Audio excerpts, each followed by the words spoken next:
Mga kaibigan kong pangarap nyo, makapag-work dito sa Switzerland, ito ang tamang video o content na dapat nyong panoorin dahil pag-uusapan natin dito ang visa sponsorship jobs in Switzerland.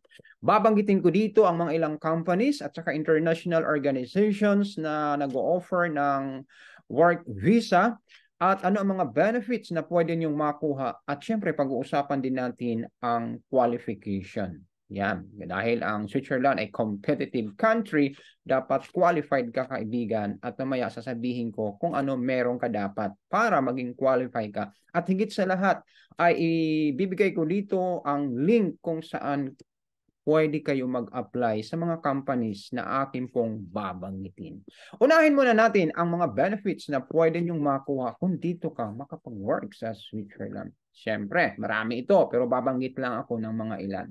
Number one, napili ko ay healthcare of high quality. Importante po yung healthcare dito. And second, high wages. Hindi na natin ipagkaila ang Switzerland po ang pinakamataas magpasweldo sa buong Europa.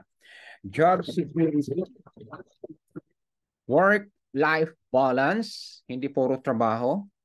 Professional development, opportunities for immigration. Ito expound ko. Ang opportunities for immigration, ang ibig sabihin nito, kahit work visa holder ka, pwede ka rin mag-apply ng permanent resident at saka citizenship dito. Pero it takes time. Wag atat. Okay. Another thing, language abilities. Dahil may 4 na languages dito mga kaibigan. Mayroong German, French, Italian, and Romanish. Companies in Switzerland that offer visa sponsorship jobs. Number 1, Nestle. ABB Limited. Novartis. Zurich Insurance Group.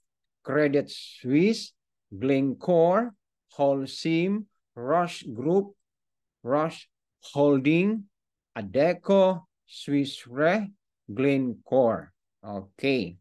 UBS. Swisscom. Ito naman po ang listahan ng mga international organizations na nag-o-offer po ng visa sponsorship jobs. Number 1 po ang CERN. CERN.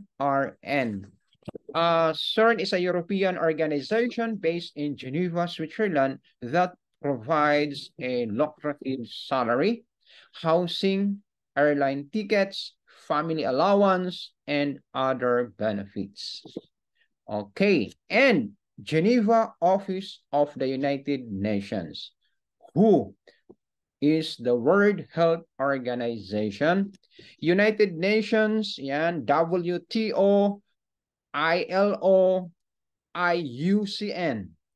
Next, World Economic Forum International Red Cross.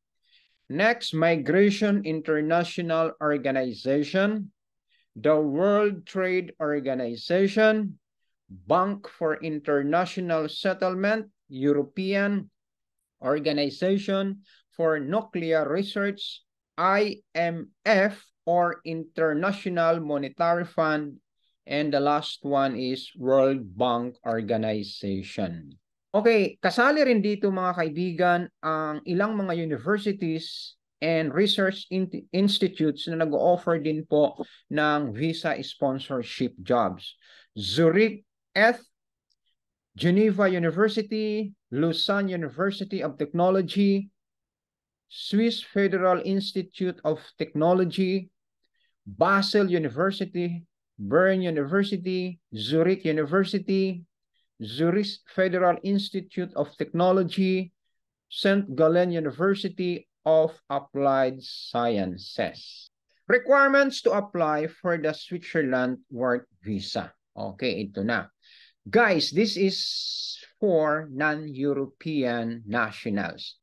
You must have a job offer from a company in Switzerland. So, paano ito gagawin? Okay. Mga kaibigan, simple lang.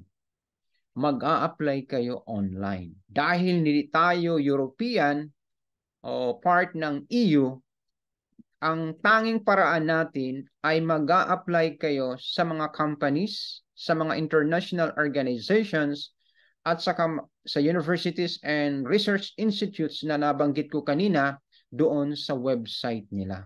Okay, mag-a-apply kayo roon para makakuha kayo ng job offer. Kasi importante yan at yan ang number 1 qualification nyo po or requirement. You must be well qualified. Siya nga pala mga kaibigan, itong pinag-uusapan natin dito ay para sa mga professionals. Doon naman po sa mga kaibigan natin gusto mag-work dito, para sa mga blue-collar job po, ay meron akong separate video nito. Hanapin nyo po ang English speaking jobs video ko. Mayroon doong link kung saan kayo pwede mag-apply. Merong job site link po roon. Okay, the work visa must be applied for in your native country. Ang ibig sabihin nito, kung makatanggap ka na po ng job offer, ang work visa mo, i-apply mo dyan sa embassy sa Pilipinas. Okay. Then, after arriving in Switzerland, you must apply for a residence permit. Ito po ay personal mong gagawin. Halimbawa, dito ka na. In 2 weeks time, dapat pumunta ka sa Gemeinde or sa kanilang City Hall para po ay i-present ang sarili mo para isyuhan ka ng residence permit. Dito po ay labanan ng mahuhusay. Okay, competent. Kung tingin mo, ang work experience mo ay talagang pwede i-translate dito sa Switzerland, mga kaibigan, mag-apply ka na.